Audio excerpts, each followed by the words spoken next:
नमस्कार math learning YouTube चैनले सबाइके स्वागत जानाई। आज के आमरा अष्टम श्रेणीर 3 नम्बर अध्याय मूलद संख्यार धारणा निये आलोचना करब। पृष्ठा नम्बर 31। तोमरा भालो करे लक्ष्य करो संख्या कत धरनेर हय तार एकटा छक आमि एखाने तैरी करेछि। देखो एई जे छकटा, एई संख्यागुलो तोमरा क्लास 7 पर्यन्त शिखे नियेछो। एते देखो प्रकृत भग्नांश, अप्रकृत भग्नांश, मिश्र भग्नांश, आवृत्त दशमिक संख्या इत्यादि सबई आछे। तार संगे संगे देखो नीचे आबार कयेक धरनेर संख्यार कथा आमि एखाने लिखेछि। स्वाभाविक संख्या, अखंड संख्या, पूर्ण संख्या, मूलद संख्या सबई पुरोटाई आमि डिटेले बोलछि। एकटु मन दिये शोनो तोमरा। प्रथमेई बोली ऊपरेर छके जे समस्त धरनेर संख्यार कथा बला आछे तादेर संगे नीचेर जे संख्यागुलोर कथा बोलेछि, स्वाभाविक संख्या, अखंड संख्या, पूर्ण संख्या, मूलद संख्या, एদের কিন্তু কোনো পার্থক্য নেই। শুধুমাত্র নামগুলো নতুন করে আবার আমরা জানবো, সেই সঙ্গে সঙ্গে আগেরগুলোও মনে রাখবো আর নিচের যে সংখ্যাগুলোর নাম বলছি সেগুলোও মনে রাখবো। কারণ ক্লাস 9 থেকেই একটু একটু করে এই নিচের নামগুলোর প্রয়োগ আমরা দেখতে পাবো। এমনকি মাধ্যমিকের পর সম্পূর্ণভাবে নিচের যে এই নামগুলো আছে তাদেরই প্রয়োগ আমরা দেখতে পাবো। মূলদ সংখ্যার সঠিক এবং গভীর ধারণা পেতে গেলে আমাদের এইগুলো পুরোটাই জানা উচিত। দেখো আমি এই সবই ডিটেলে বলার চেষ্টা করছি। দেখো তোমরা ক্লাস 7 পর্যন্ত জেনে গেছো মোটামুটি সংখ্যা দু ধরনের হয়, পূর্ণ সংখ্যা, ভগ্নাংশ। পূর্ণ সংখ্যা আবার জেনে গেছো ক্লাস 6-এ তোমরা সংখ্যা রেখা শিখে গেছো। সংখ্যা রেখাতে ভালো করে একটু খেয়াল করো, সংখ্যা রেখাতে আমরা মাঝখানে শূন্য দিতাম, তার ডান দিকে 1, 2, 3, 4 এইভাবে চলে যেত সংখ্যাগুলো। আর শূন্যের বাম দিকের সংখ্যাগুলোকে আমরা -1, -2, -3 এইভাবে আমরা সংখ্যাগুলো বসাতাম। দেখো এগুলো সবই পূর্ণ সংখ্যা। শূন্যটাকে আমরা শুধু পূর্ণ সংখ্যা বলে বিচার করতাম এবং শূন্যের ডান দিকের সংখ্যাগুলোকে আমরা ধনাত্মক পূর্ণ সংখ্যা বলতাম। অর্থাৎ ধনাত্মক পূর্ণ সংখ্যা হচ্ছে 1, 2, 3, 4, 5, 6 এইভাবে চলে যাবে। আর শূন্য হচ্ছে শুধু পূর্ণ সংখ্যা। ঋণাত্মক পূর্ণ সংখ্যা হচ্ছে -1, -2, -3, -4 এইভাবে পরপর পরপর চলে যাবে। এইভাবে ঋণাত্মক পূর্ণ সংখ্যা জেনে গেছি ক্লাস 6-এ। সংখ্যা রেখায় আমরা যখন সংখ্যাগুলো বসিয়েছিলাম ভালোভাবে আমরা শিখে গেছি। এরপরে দেখো ক্লাস 5-এ আমরা ভগ্নাংশ জেনেছিলাম। সামান্য ভগ্নাংশ, দশমিক ভগ্নাংশ হয়। সামান্য ভগ্নাংশ আবার 3 ধরনের হয়, প্রকৃত ভগ্নাংশ, অপ্রকৃত ভগ্নাংশ, মিশ্র ভগ্নাংশ। প্রকৃত ভগ্নাংশ হয় কিরকম না, লব আর হর করে থাকবে, হরগুলো বড় হবে, লব ছোট হবে। হর লবের থেকে বড় হবে তখন সেই ভগ্নাংশকে বলবো আমরা, সেই সামান্য ভগ্নাংশে বলবো আমরা প্রকৃত ভগ্নাংশ। আর অপ্রকৃত ভগ্নাংশ ঠিক প্রকৃত ভগ্নাংশের উল্টো, অর্থাৎ হরগুলো ছোট হয়ে যাবে লবের তুলনায়, হরগুলো লবের তুলনায় ছোট হয়ে যাবে, যেমন 3/2। মিশ্র ভগ্নাংশ কি ছিল? এগুলো সবই ক্লাস 5-এ তোমরা শিখে গেছো। মিশ্র ভগ্নাংশ কি ছিল না, অপ্রকৃত ভগ্নাংশকে আমরা মিশ্র ভগ্নাংশে পরিণত করতে পারি। যেমন ধরো এটাকেই যদি আমি মিশ্র ভগ্নাংশ লিখতে চাই তাহলে কি হবে, 1/1/2। এইভাবে আমরা প্রকৃত, অপ্রকৃত, মিশ্র এগুলো সবই ক্লাস 5-এ আমরা জেনে গেছি। এবার দেখো দশমিক ভগ্নাংশ আর কিছুই নয়, দশমিক সংখ্যা যেটা আমরা জানি। দশমিক সংখ্যা অর্থাৎ দশমিক ভগ্নাংশ আবার দু ধরনের হয়, অসীম হবে, সসীম হবে। অসীম দশমিক ভগ্নাংশ, দশমিকের পরে যে আমরা পার্টটা দেখবো অর্থাৎ ডেসিমেল পার্টটা কি হবে, অসীম হবে, অর্থাৎ সীমাহীন, মানে ওটা শেষ হবে না, সেটা হবে অসীম দশমিক ভগ্নাংশ। সসীম দশমিক ভগ্নাংশ হবে এর সীমা থাকবে, অর্থাৎ এটা শেষ আছে। যেমন ধরো আমি একটা সংখ্যা লিখলাম 2.75, তাহলে দশমিকের পরে যে পার্টটা দেখো 7-5 লিখেছি সেটা দেখো আর কোনো সংখ্যা নেই, এখানেই শেষ হয়ে গেছে। এটা সসীম দশমিক ভগ্নাংশ। আর অসীম দশমিক ভগ্নাংশ কি হবে, এটাই যদি আমি লিখতে যাই ধরো 2.73 ... 3, 3, 3, 3, 4, 5 এইভাবে চলতে থাকবে। এটা অসীম দশমিক ভগ্নাংশ। অসীম দশমিক ভগ্নাংশ আবার দু ধরনের হয়, আবৃত্ত দশমিক ভগ্নাংশ, অনাবৃত্ত দশমিক ভগ্নাংশ। আবৃত্ত দশমিক ভগ্নাংশগুলো ক্লাস 6-এ শিখে নিয়েছো, যেগুলো আমরা পৌনপুনিক দিয়ে আমরা শিখছিলাম। অর্থাৎ পৌনপুনিক হচ্ছে আবৃত্ত দশমিক ভগ্নাংশ। এটা আবার দু ধরনের হয়, শুদ্ধ আবৃত্ত দশমিক ভগ্নাংশ, মিশ্র আবৃত্ত দশমিক ভগ্নাংশ। শুদ্ধ আবৃত্ত কোনগুলো হবে না, দশমিকের পরে যেটা থাকবে। ধরো আমি একটা সংখ্যা লিখলাম 2.5 পৌনপুনিক, তো এটা দেখো দশমিকের পরেই যে সংখ্যাটা আছে তারই মাথায় পৌনপুনিক দিয়েছি। এই আবৃত্ত দশমিক সংখ্যাটাকে বলবো আমরা শুদ্ধ আবৃত্ত দশমিক সংখ্যা। আর যদি এরকম কোনো আবৃত্ত দশমিক সংখ্যা হয়, যেমন ধরো 2.75 পৌনপুনিক, তখন কি হবে, তখন দেখো দশমিকের পরেই যে সংখ্যাটা আছে এটা 7 আছে, 7টার মাথায় কিন্তু পৌনঃপুনিক নেই, 5-এর মাথায় পৌনঃপুনিক আছে। সুতরাং এইরকম দশমিকের পরেই যে সংখ্যাটা আছে সেটাতে বাদ দিয়ে তারপর থেকে যে কোনো সংখ্যাতে যদি পৌনঃপুনিক থাকে তখন সেই রকম আবৃত্ত দশমিক সংখ্যাকে বলবো আমরা মিশ্র আবৃত্ত দশমিক সংখ্যা। এবার দেখো অনাবৃত্ত দশমিক সংখ্যা। অনাবৃত্ত দশমিক সংখ্যা হচ্ছে আবৃত্ত হবে না, অর্থাৎ এটাও কিন্তু অসীম দশমিক ভগ্নাংশ। অর্থাৎ দশমিকের পরের যে পার্টটা আছে, যেমন ধরো 2.34, 344, 3444, এইভাবে আমি এই সিকোয়েন্সে যদি সংখ্যাগুলোকে পরপর নিয়ে যাই তাহলে কি হবে, এই ধরনের অসীম দশমিক ভগ্নাংশ কোনোভাবেই আর ঘুরে ফিরে আসছে না কোনো সংখ্যা বা সংখ্যাগুচ্ছ। তো এইরকম যদি দেখতে পাই এই রকম অসীম দশমিক ভগ্নাংশকে বলবো আমরা অনাবৃত্ত দশমিক ভগ্নাংশ। তাহলে এই যে ছকে যা সমস্ত আমি বললাম সংখ্যার ধরনগুলো, এগুলো তোমরা ক্লাস 7 পর্যন্ত অলরেডি শিখে নিয়েছো। এগুলো ইচ্ছে করে আমি বললাম যাতে করে তোমরা এর পরে যেটা শিখবে মূলত সংখ্যার ধারণা করতে গেলে আমাদের এই যে স্বাভাবিক সংখ্যা, অখণ্ড সংখ্যা, পূর্ণ সংখ্যা, মূলত সংখ্যা জানতে হবে। তখন কিন্তু আগের ছকটার সঙ্গে এটা আমি মেলাবো, আমি যেটা শিখেছিলাম সেটা এখন কি হবে, কি উল্টো সম্পূর্ণ আলাদা হবে নাকি, সেটা আমাদের যাচাই করার সুযোগ থাকবে। এবার দেখো আমাদের শিখতে হবে স্বাভাবিক সংখ্যা। এই স্বাভাবিক সংখ্যা কোনগুলো? কোনো কিছুকে যখন আমরা গুনতে যাই তখন 1, 2, 3, 4 এইভাবে গুনতে থাকি। এই যে সংখ্যাগুলো, এই সংখ্যাগুলোকেই বলবো আমরা স্বাভাবিক সংখ্যা বা ন্যাচারাল নাম্বার। দেখো এই 1, 2, 3, 4, 5, 6 এই যে পরপর সংখ্যাগুলো চলে যাচ্ছে, এটা কিন্তু আর কিছুই নয়, ধনাত্মক পূর্ণ সংখ্যা ছিল। ধনাত্মক পূর্ণ সংখ্যা দেখো 1, 2, 3, 4, 5 এইগুলো, এটাই হয়ে যাবে স্বাভাবিক সংখ্যা। এখান থেকে দু ধরনের প্রশ্ন আমরা জানতে পারি যে ক্ষুদ্রতম স্বাভাবিক সংখ্যা কোনটা। ক্ষুদ্রতম স্বাভাবিক সংখ্যাটা দেখো 1, এটাই হয়ে যাবে, এটাও শর্ট প্রশ্ন আসতে পারে। আবার দেখো বৃহত্তম স্বাভাবিক সংখ্যা কি হবে। দেখো বৃহত্তম স্বাভাবিক সংখ্যা কোনো কিছুই পাওয়া সম্ভব নয়, এখানে মানটা যেহেতু পাচ্ছি না এটাকে আমরা বলবো অসংজ্ঞাত, আনডিফাইন্ড। এরপরে দেখো অখণ্ড সংখ্যা। অখণ্ড সংখ্যা কি? ইংরেজিতে বলে হোল নাম্বার। অখণ্ড সংখ্যা আর কিছুই নয়, যেটা স্বাভাবিক সংখ্যা 1, 2, 3, 4, 5, 6 এগুলো যে শিখেছিলাম, এর সঙ্গে যদি আমরা কি করব না শূন্যটাকে আরো নিয়ে নিই, তাহলে 0, 1, 2, 3, 4, 5, 6, 7, 8 এইভাবে চলতে থাকলে এই সমস্ত সংখ্যাগুলোকেই বলবো আমরা অখণ্ড সংখ্যা। এখান থেকে আমরা জানতে পারি 0 অখণ্ড সংখ্যা হলেও কিন্তু স্বাভাবিক সংখ্যা নয়। হ্যাঁ, 1 যেমন ভাবে স্বাভাবিক সংখ্যা তেমনি ভাবে অখণ্ড সংখ্যাও বটে। এবার দেখো পরীক্ষায় যদি এরকম প্রশ্ন পড়ে যে ক্ষুদ্রতম অখণ্ড সংখ্যা কোনটা, 0 হবে। ক্ষুদ্রতম অখণ্ড সংখ্যা 0 হবে। আর বৃহত্তম অখণ্ড সংখ্যা এক্ষেত্রে একই রকম অসংজ্ঞাত আমরা পেয়ে যাব, অর্থাৎ আনডিফাইন্ড। এবারে দেখো এরকম ধরনের প্রশ্নও আসতে পারে যে 0 একটি স্বাভাবিক সংখ্যা না অখণ্ড সংখ্যা। 0 তো স্বাভাবিক সংখ্যা নয়, কারণ 1, 2, 3, 4, 5, 6 এগুলো স্বাভাবিক সংখ্যা, তা 0 স্বাভাবিক সংখ্যার মধ্যে আসছে না, 0টা কিন্তু অখণ্ড সংখ্যা হবে। এরপরে দেখো পূর্ণ সংখ্যা আমরা জানবো। এক্ষেত্রে আমরা যেটা উপরের যে ছকটা জেনেছিলাম সেখানেও পূর্ণ সংখ্যা জেনেছিলাম, হুবহু সেটাই। এটা ইংরেজিতে বলে ইন্টিজার। পূর্ণ সংখ্যা হচ্ছে 3 ধরনের হবে। আমরা 0কে দিয়ে বিচার করব ধনাত্মক পূর্ণ সংখ্যা কোনগুলো, ঋণাত্মক পূর্ণ সংখ্যা কোনগুলো। একই রকম ভাবে আমি বলবো উপরের যে ছকটা আছে এইটা হুবহু একদম তোমরা যদি মনে রেখে দাও তাহলে এটা উপরেও যেমন নাম ছিল তেমনি ভাবেই নিচেতেও পূর্ণ সংখ্যা যেটা বলেছি সেই একই থাকবে। পূর্ণ সংখ্যা তাহলে সেই ধনাত্মক পূর্ণ সংখ্যা, ঋণাত্মক পূর্ণ সংখ্যা, আর 0টা হচ্ছে শুধু পূর্ণ সংখ্যা। যদি পরীক্ষা প্রশ্ন করে 0টা কি ধনাত্মক পূর্ণ সংখ্যা হবে, তোমরা অবশ্যই না বলবে। 0 শুধুই মাত্র ইন্টিজার, পজিটিভ ইন্টিজার বা ধনাত্মক পূর্ণ সংখ্যা নয়, বা নেগেটিভ ইন্টিজার বা ঋণাত্মক পূর্ণ সংখ্যাও নয়। 0টা শুধু ইন্টিজার বা পূর্ণ সংখ্যাই বলবে তোমরা। এরপর দেখো মূলত সংখ্যা। মূলত সংখ্যা এটাই আমাদের মূলত জানতে হবে, ভালো করে এটা একটু খেয়াল করো। মূলত সংখ্যার ডেফিনেশনে বলা আছে যে সমস্ত সংখ্যাকে আমরা p/q আকারে প্রকাশ করতে পারবো, অর্থাৎ লব বাই হর এই করে প্রকাশ করতে পারবো, যেখানে p আর qটা কি হবে না pq পূর্ণ সংখ্যা হবে।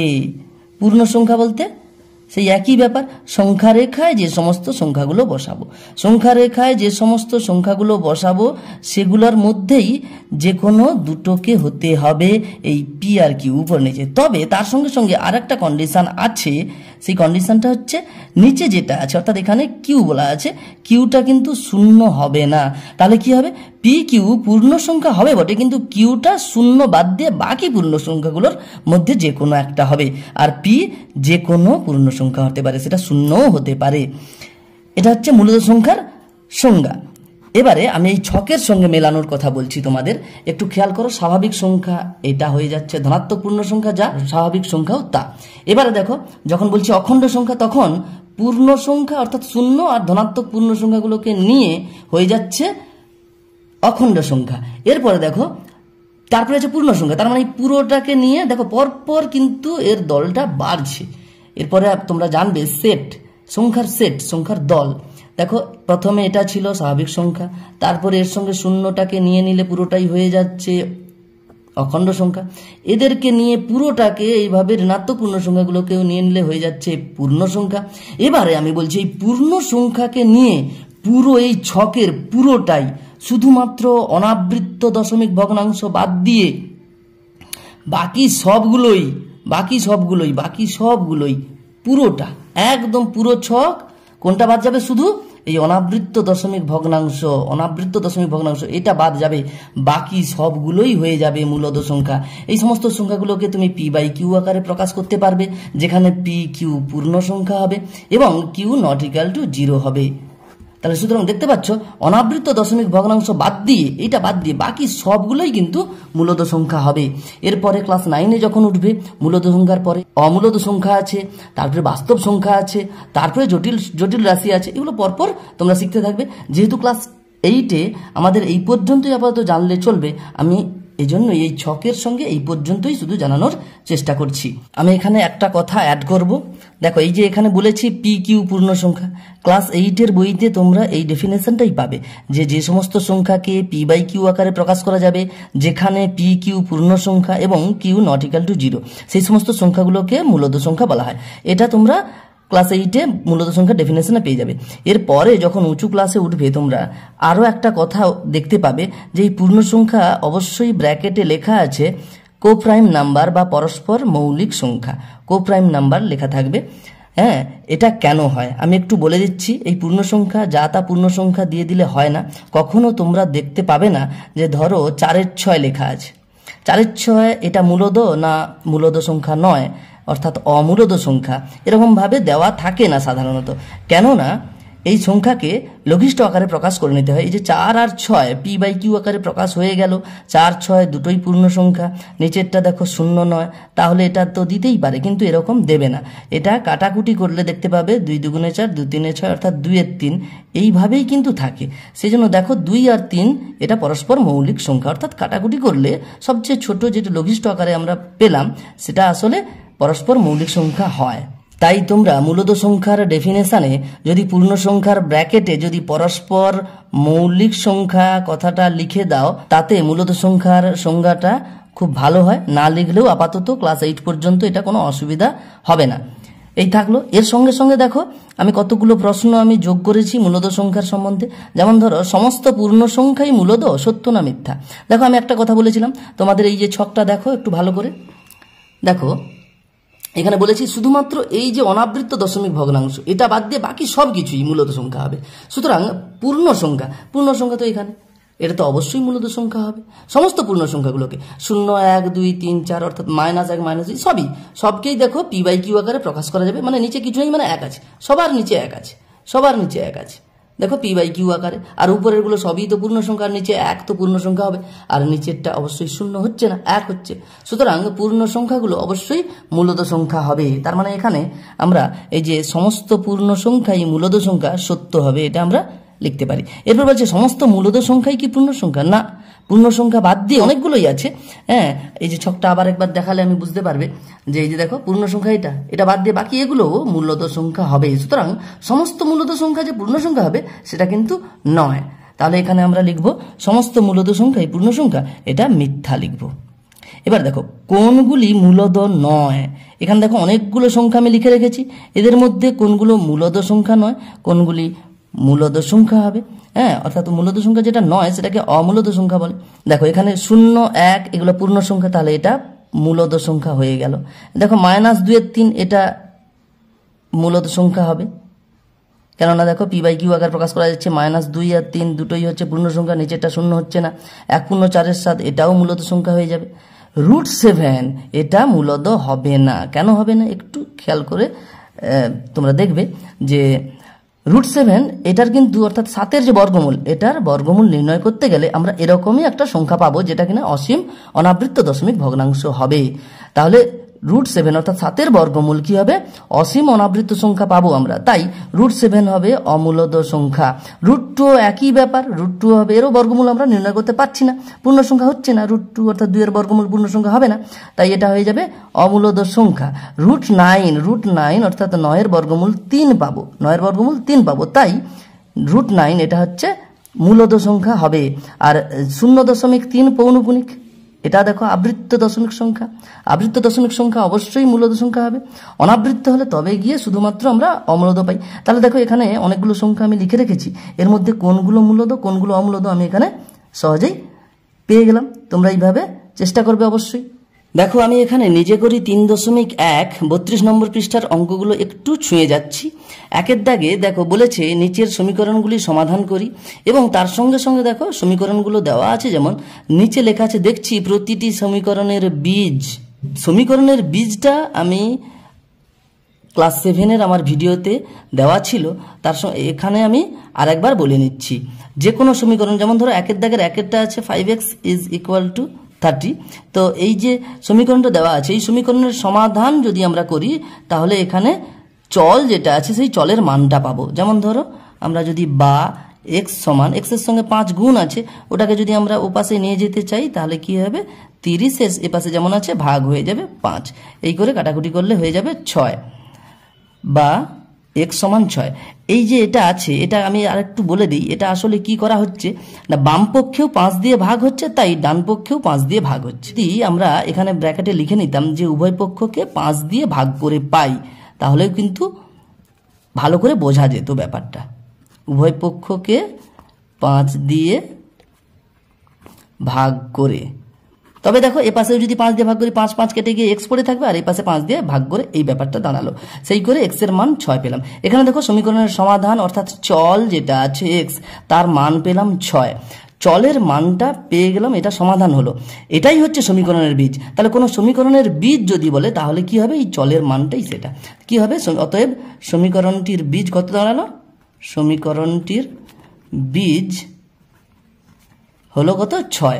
আর এখানে যেটা বলতে চাইছে, এখানে সমীকরণের বীজ দেখবে প্রত্যেকটা সমীকরণকে সমাধান করলে, তোমরা ক্লাস 7-এ সমাধান শিখে গেছো, সমাধানটা করলে দেখবে বীজ যেগুলো পাবো অর্থাৎ x এর মান অর্থাৎ চলের মান যেটা পাবো সেটা কিন্তু মূলদ সংখ্যা দাঁড়াবে। এখানে কিন্তু সেটাই বলতে চেয়েছে, প্রতিটি সমীকরণের বীজ মূলদ সংখ্যা। আমি 2-এর দাগের অঙ্কটা আর একটা করিয়ে দিচ্ছি। দেখো কি বলেছে, 2x + x - 1/2 = 5। দেখো এটাকে যদি আমরা সমাধান করতে চাই কি হবে না, এর নিচে কিছু নেই মানে 1 আছে, তাহলে এটা একটা ভগ্নাংশ, এটা একটা ভগ্নাংশ, ভগ্নাংশের যোগের নিয়মে আমরা সরলটা করে নেব। 1 আর 2 এর লসাগু হয়ে গেল 2, না হলে যদি এটা তো পূর্ণ সংখ্যা, তাহলে এটা সরাসরি আমরা করে নিতে পারতাম, 2 এর সঙ্গে এটা গুণ করব, 2 দুগুণে 4x প্লাস এটা যেমন আছে তেমনি বসে গেল, নিচে 2 আছে 2 বসে গেল, এভাবেও করতে পারি, না হলে ভগ্নাংশের যে যোগের নিয়ম সেটাও করতে পারি। সমান 5 হয়ে গেল, বা এটা দেখো একটু সরল করলে 4x + x সদৃশ পদ যোগ হবে 5x হয়ে যাবে, 5x - 1/2 = 5। বা দেখো এবারে কি করব, আমরা সমাধান করার নিয়মটা আমরা শিখে গেছি, কোনাকুনি গুণ করব এখানে, এরকম যদি দেখতে পাই তাহলে কি হবে, 5x - 1 এর সঙ্গে 1 গুণ হবে, আর 2 এর সঙ্গে 5 গুণ হবে। একের সঙ্গে যে কোনো সংখ্যার গুণ করলে সেটাই থেকে যায়, তাই এখানে 5x - 1 যেমন আছে তেমনি পড়ে থাকলো, আর সমান চিহ্ন দিয়ে উল্টো দিকে হবে 5 দুগুণে 10। তো বা এবার দেখো x যুক্ত পদগুলোকে একদিকে রাখলাম, x বর্জিত পদগুলোকে আরেক দিকে নিয়ে যাব, সেক্ষেত্রে পক্ষান্তর করতে হবে আমাদের। এপাশে যেমন 10 আছে 10 থাকলো, -1টা ওদিকে নিয়ে গেলে +1 হয়ে গেল, এখানে আমরা করলাম কি, পক্ষান্তর করলাম, পক্ষান্তর করে মানে অন্য পক্ষকে নিয়ে গেলাম, বাম পক্ষ থেকে ডান পক্ষে নিয়ে গেছি, ডান পক্ষ থেকে বাম পক্ষে এলেও একই ব্যাপারটা ঘটতো। তো 5x তাহলে আর একটু সরল করলে 5x সমান 10 + 1 হয়ে গিয়ে 11 হয়ে গেল, বা x সমান দেখো একই রকম ভাবে উভয় পক্ষকে আমরা যদি 5 দিয়ে ভাগ করি তাহলে কি হবে, এখানে x হবে আর এখানে 5 হয়ে গেল। অন্যভাবে তোমরা অনেক জায়গায় করেছো এরকম, যে এই 5টা গুণ আছে ও পাশে গিয়ে ভাগ হয়ে যাবে, এভাবেও করতে পারো, না হলে এটাও ভাবতে পারো যে এদিকে আর এদিকে দুই দিকে আমি 5 দিয়ে ভাগ করলাম, তাই 5 দিয়ে ভাগ করলে 5 5 কেটে x থেকে গেল, আর এদিকে 5 দিয়ে ভাগ করলে 11/5 থেকে গেল। এবার দেখো এটা অপ্রকৃত ভগ্নাংশ, অপ্রকৃত ভগ্নাংশ এইভাবে রাখবে না, মিশ্র ভগ্নাংশে পরিণত করে নেবে, 5 2 10, উপর 1 থাকবে ভাগশেষটা, আর নিচে যেটা ছিল সেটাই থাকলো, অর্থাৎ 2 পূর্ণ 1 এর 5। সুতরাং এখানে নির্ণেয় সমাধান কত দাঁড়ালো? x সমান 2 পূর্ণ 1 এর 5। দেখো এখানে এই যে 2 পূর্ণ 1 এর 5 অর্থাৎ এটা কিন্তু 11 এর 5। তাহলে দেখো এটাও p/q আকারে প্রকাশ করা যাচ্ছে, আর এটা দেখো দুটোই 11 আর 5 দুটোই কিন্তু পূর্ণ সংখ্যা হবে এবং নিচেরটা শূন্য হচ্ছে না, তাই 11 আর 5 সংখ্যাটাও মূলদ সংখ্যা হবে।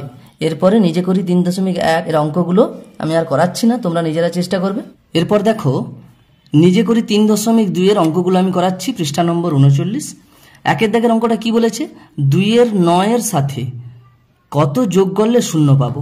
আমরা জানি কোনো সংখ্যার সাথে তার বিপরীত সংখ্যার যদি আমরা যোগ করি তাহলে শূন্য পাই। 2 এর 9 এর সাথে তাহলে 2 এর 9 এর বিপরীত সংখ্যা যোগ করলে শূন্য পাবো। দেখো এখান থেকে যেমন ভাবে আমি 2 এর 9 এর সাথে 2 এর 9 এর বিপরীত সংখ্যার যোগ করলে শূন্য পাবো, এটা যেমন জানলাম, তার সঙ্গে সঙ্গে এটাও জানবো যে যে কোনো সংখ্যার বিপরীত সংখ্যা কোনটা হবে। 2 এর 9 এর বিপরীত সংখ্যা কোনটা হবে? -2 এর 9। সুতরাং আমরা এখানে সরাসরি লিখে দিতে পারি যে 2 এর 9 এর সাথে -2 এর 9 যোগ করলে শূন্য পাবো। এবার দেখো আমি আর এক রকম ভাবে বলে দিচ্ছি এটা কিভাবে -2 এর 9 উত্তর পেলাম। দেখো কি বলেছে এখানে? 2 এর 9 এর সাথে কত যোগ করলে শূন্য পাবো। তাহলে এইভাবে আমরা সমীকরণটা তৈরি করতে পারি যেখানে এটা x। তাহলে এখানে আমরা সমাধান করে নিলেই তো x এর মানটা পেয়ে যাব। x সমান কত হবে? তাহলে এটা x বর্জিত পদ 2 এর 9টা ওপাশে গেলে পক্ষান্তর হয়ে কত হবে? -2 এর 9। তাহলে xটা কত হলো? -2 এর 9। 2 এর -2 এর 9 উত্তর পেয়ে গেলাম। এভাবেও অঙ্কগুলো তোমরা করতে পারো। 2 এর দাগে যেমন আছে দেখো কি বলেছে? -9 এর 8 এর সাথে কত যোগ করলে শূন্য পাবো। একই রকম -9 এর 8 এর সাথে ওই -9 এর 8 এর বিপরীত সংখ্যা যোগ করলে শূন্য পাবো। তাহলে -9 এর 8 এর বিপরীত সংখ্যা কত হবে? +9 এর 8, অর্থাৎ -9 এর 8 এর সাথে 9 এর 8 যোগ করলে শূন্য পাবো। তাহলে এইভাবে আমরা লিখে নিতে পারি -9 এর 8 এর সাথে 9 এর 8 যোগ করলে শূন্য পাবো। এবার দেখো এই একই রকম ভাবে এই আগেরটা যেমন করেছি এইভাবে এটাও করে নিতে পারি। 3 এর দাগের অঙ্কটা কি বলেছে? -5/2 এর সাথে কত যোগ করলে শূন্য পাবো। দেখো -5/2 সমান কত হবে? মাইনাসে মাইনাসে প্লাস হয়ে যায়, তাহলে +5/2। তাহলে আমরা লিখতে পারি এই যেটা আছে যে -5/2 এর সাথে ড্যাশ যোগ করলে শূন্য পাবো। এটাকে আমরা লিখতে পারি কি? এটা +5/2। তাহলে এটা হয়ে গেল কি? এটাকে আমরা লিখতে পারি এটা অর্থাৎ কি বলতে চেয়েছে যে +5/2 এর সাথে কত যোগ করলে শূন্য পাবো আমরা, এটা বলেছে। তাহলে +5/2 এর সাথে কত যোগ করলে শূন্য পাবো? -5/2 যোগ করলে। তাহলে উত্তর কত হবে? -5/2। তাহলে এইভাবে আমরা সরাসরি অঙ্কটা করে নিতে পারি। না হলে সেই রকম x যেমন ধরেছি এই 1 এর দাগের অঙ্কের মতো এরকম করে অঙ্কটা করতে পারি। এরপর দেখো 4 এর দাগের অঙ্কটা কি বলেছে? 5 এর 8 এর সাথে কত গুণ করলে 1 পাবো। দেখো এখানে আমি যেমন 1 এর দাগ 2 এর দাগ 3 এর দাগ অঙ্কগুলো করার সময় আমি বিপরীত সংখ্যার ধারণাটা বলেছি, তেমনি ভাবে 4 এর দাগ 5 এর দাগ অঙ্কগুলো করার সময় আমি এখানে আরেকটা সংখ্যার ধারণা বলবো যেটা তোমরা ক্লাস 6 এ শিখে নিয়েছো। সেটা বলছি যে অন্যন্যক, যে কোনো সংখ্যার সাথে ওই সংখ্যার অন্যন্যক গুণ করলে 1 পাই। তাহলে 5 এর 8 এর সাথে 5 এর 8 এর অন্যন্যক গুণ করলে 1 পাবো। 5 এর 8 এর অন্যন্যক কত? না 8 এর 5। লব আর হর ইন্টারচেঞ্জ করবে, অর্থাৎ হরটা চলে যাবে লবে, লবটা চলে আসবে হরে। তাহলে আমরা লিখতে পারি 5 এর 8 এর সাথে 8 এর 5 গুণ করলে 1 পাবো। দেখো এটাকেও আমরা ওই একই রকম সমাধান করে আমরা পেয়ে নিতে পারি। কি বলেছে? 5 এর 8 এর সাথে কত গুণ করলে, গুণ করছি x, কত গুণ করলে 1 পাবো। দেখো আমরা সমাধান করলে x সমান কত পাবো? x এর সঙ্গে দেখো এটা গুণ আছে, ওপাশে গেলে কি হবে? ভাগ হয়ে যাবে। 1 ভাজিত 5 এর 8 হয়ে যাবে কত? 1 গুণিত উল্টে যাবে 8 এর 5। আমরা ক্লাস 6 এ এগুলো ভগ্নাংশের ভাগ শিখে গেছি। সমান কত হয়ে যাবে? 8 এর 5। দেখো উত্তর হয়ে যাচ্ছে 8 এর 5। এরপর দেখো 5 এর দাগের অঙ্কটা কি বলেছে? 5 এর দাগের অঙ্কটা বলেছে -3 এর 9 এর সাথে কত গুণ করলে 1 পাবো। তা -3 এর 9 এর সাথে -3 এর 9 এর অন্যন্য গুণ করলে 1 পাবো। এখন এটা একটু তোমাদের অসুবিধা হতে পারে। -3 এর 9 এর অন্যন্য হবে -9 এর 3। তো কিভাবে পাচ্ছি দেখো, তাহলে -3/9 সাথে কত গুণ করলে 1 পাবো। এটাকে আমরা সমীকরণে যদি প্রকাশ করতে যাই এইভাবে হয়ে যাবে। তাহলে x এর মান কি পাবো না 1 ভাজিতক -3/9।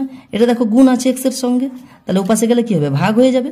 তো 1 গুণিতক কি হয়ে যাবে মাইনাস, উল্টে যাবে 9/3, উল্টে গেল। তাহলে এবার কি হবে মাইনাসে প্লাসে -9/3 সমান -9/3 কত আমরা ওটাকে কাটাকুটি করে নিতে পারি, -3 হবে 3 দিয়ে কাটলে। তাহলে উত্তর কত হলো -3। এটা 3 দিয়ে কাটলে নিচে 1, তাহলে উত্তর কত হবে -3। তাহলে উত্তর আমরা লিখতে পারি যে -3/9 সাথে -3 গুণ করলে 1 পাবো।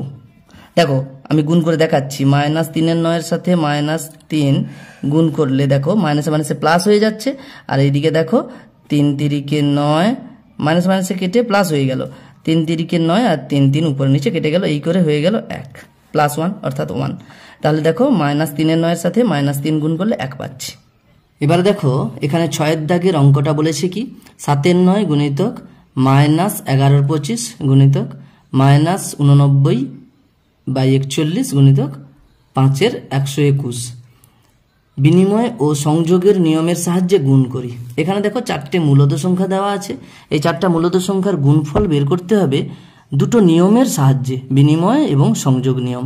আমি অঙ্কটা করাতে করাতে বিনিময় আর সংযোগ নিয়ম কি সেটা আমি বলে দেব। কি বলেছে 7/9 গুণিতক -11/25 গুণিতক আছে -89/41 গুণিতক 5/121। আমরা এটাকে গুণফলটা নির্ণয় করব বিনিময় এবং সংযোগ নিয়মের সাহায্যে।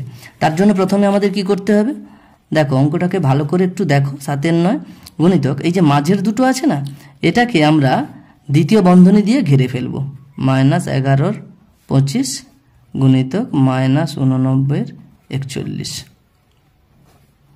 গুণিতক 5/121 যেমন আছে তেমনি লিখলাম। এখানে আমি কি করেছি, আসলে দ্বিতীয় বন্ধনী দিয়ে ঘিরে দিয়ে আমি এটুকু বোঝাতে চেয়েছি যে এই দুটো সংখ্যার গুণফলটা প্রথমে নির্ণয় করব। এটাকে বলে সংযোগ নিয়ম। সংযোগ নিয়মে কি হয়, ধরো এ বি সি 3টে মূলদ সংখ্যা, আমরা এ আর বি কে গুণ করে যে গুণফলটা পাবো তার সঙ্গে সি কে গুণ করলে যেটা পাবো সেটা যদি আমরা কি করি বি আর সি কে গুণ করে যে গুণফলটা পাবো তার সঙ্গে যদি এ দিয়ে গুণ করি সেই একই মান দেয়, তাহলে কি হবে যে কোনো দুটো সংখ্যা, 3টে সংখ্যার গুণফলের ক্ষেত্রে বা 4টে সংখ্যার গুণফলের ক্ষেত্রে যে কোনো দুটো সংখ্যাকে পাশাপাশি আমরা আগে গুণ করে নিয়ে আমরা যদি গুণফল নির্ণয় করি দেখতে পাবো যে একই মান দেয়। তো এটাকে বলা হয় সংযোগ নিয়ম। সেই জন্য আমি কি করলাম, এখানে মাঝখানের দুটোকে একসঙ্গে রেখে সেটা সেই গুণটা আগে করব, এটা করলাম, এটাকে সংযোগ নিয়ম হলো। তাহলে সমান এরপরে কি করব 7/9 গুণিতক, এবার করব কি না এই দুটো সংখ্যাকে ইন্টারচেঞ্জ করব, অর্থাৎ প্রথমে লিখব -89/41 গুণিতক -11/25 পরে লিখব গুণিতক 5/121। তো এটা আসলে বিনিময় নিয়ম, যে যার জায়গাটা দেখো বিনিময় করেছে, তো এটা হচ্ছে বিনিময় নিয়ম প্রয়োগটা করেছি। বিনিময় নিয়মটা কি আমি এখানে ছোট করে একটু বোঝানোর চেষ্টা করছি। যে কোনো দুটো সংখ্যার ক্ষেত্রে এ আর বি, এই দুটো সংখ্যার ক্ষেত্রে এ কে প্রথমে লিখে বিটাকে যদি দ্বিতীয় লিখি, অর্থাৎ গুণ্য আর গুণক, গুণ্য আর গুণককে স্থান পরিবর্তন করে আমরা যদি গুণফল নির্ণয় করি সেক্ষেত্রে কি হয় কোনো মানের পরিবর্তন হয় না, অর্থাৎ এ গুণিতক বি সমান বি গুণিতক এ হয়। তো এটাকে বলা হয় বিনিময় নিয়ম, অর্থাৎ মূলদ সংখ্যার গুণফল বিনিময় নিয়ম মেনে চলে। তাই আমি এখানে বিনিময় নিয়ম যেহেতু মূলদ সংখ্যার গুণফলটা মেনে চলে তাই আমরা যে যার স্থানটা পরিবর্তন করলাম এই দুটো সংখ্যার। এরপর দেখো আবার আমি সংযোগ নিয়মটা কিভাবে প্রয়োগ করছি। 7/9 গুণিতক -89/41 এটাকে আমরা ঘিরে দিলাম এবং তার সঙ্গে সঙ্গে এই দুটোকে একসঙ্গে ঘিরে দেব।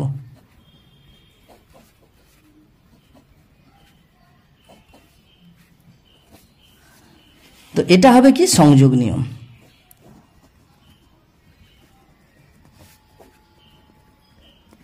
প্রথমে সংযোগ নিয়মটা আমি বলে দিয়েছি, সেই একই রকম দেখো, মানে এই দুজনকে একসঙ্গে গুণ করব, এই দুজনকে একসঙ্গে গুণ করব। তো তো এটা হচ্ছে সংযোগ নিয়ম, কোনো অসুবিধা নেই, যেহেতু মূলদ সংখ্যার গুণফল সংযোগ নিয়ম মেনে চলে, সেক্ষেত্রে কোনো অসুবিধা হওয়ার কথা নয়। তো এরপরে দেখো কি করব না, এটা যেমন আছে থাক,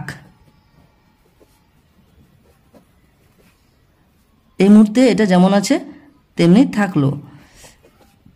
আমরা এই গুণটা করে ফেলবো কিভাবে, দেখো এখানে দেখো 11 আর 121 কাটাকুটি যাবে 11 দিয়ে, তাহলে -1 উপরে হবে 11, -1 -11 আর 11 121 হবে। এখানে দেখো 5 5 25 হবে, 5 দিয়ে কাটলে 5 1 5, 5 5 25।